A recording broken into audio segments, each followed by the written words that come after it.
Kahit doon tayo sa puso eh. Wala sana ni Munti. Patayin nyo, patutunin. Para kayo magaling. Ito yung isang harong tao mangyari ka tulad mo sa mga sala dyan, ano. At ang balita pa ito nga, narito sana ang sitanan. Nililig-alig ang bumpayani sa mga malina mga pangalan. Tatlong oras ang tanin ko. Sa inyong lahat ng mga ginoon tinuod nyo. Baka may mag-aabot at simbolo ngayon magpusuryo. Itong taong tampalasan, baliw at bulan. Huwari ng angaral, yung kalayari ng kagnungalingan. Ulan. Hangin-hangin na malakas. Pagkanyaro, kinakausap. Agad-agad, lumilipas. Akin pang nabalitaan! Siya daw ay kinatuan ng kasamaan. Ito ay katibayan na inaabla ng karamihan. Kung ikaw ang Mesiyas, nakasulat na propesiya. Ang mga satot probetan, bakit di mo makalag? Ang tali mo, ikaw ay sumaya. Ete homo! Tignan mo ang taong ito. Nakakaawang pagmasdan. Sarili niya ay di matulungan.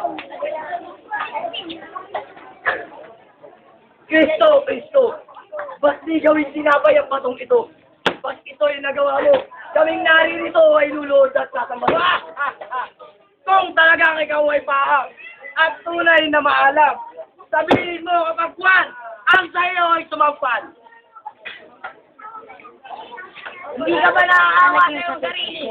Tignan mo at para kang basang sisiw. Hindi man lang naisip, sarili ipagtanggol. O mahal na Poncio Pilato, katulad mo ang taong ito. Kapag hindi mo inatulan, taong ba ay magkakagulo? Ang sintet nyo kayo dito! Kali ko, sasabihin ko. Kaya na ko, kasama kay Cristo. Kasama ko sa Kalbaryo. Yamang Cristo, kagustuhan na itong tayo mapatay. Ayun na, sa aking kalooban. At sa plaza ay mamapasan, krus ng kamatayan. At magmula sa mutasyon, hang sa Kalbaryo lumatong. At ikaw naman sa lugon, at sintet nyo yung kunin nyo. Sulugon! Ikaw na lugon! Taong ba ay magkaya? Ang gusto ay natupad na.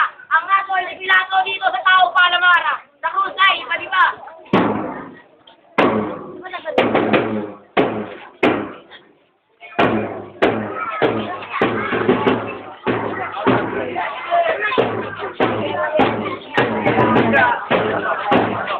Ano mo, ikaw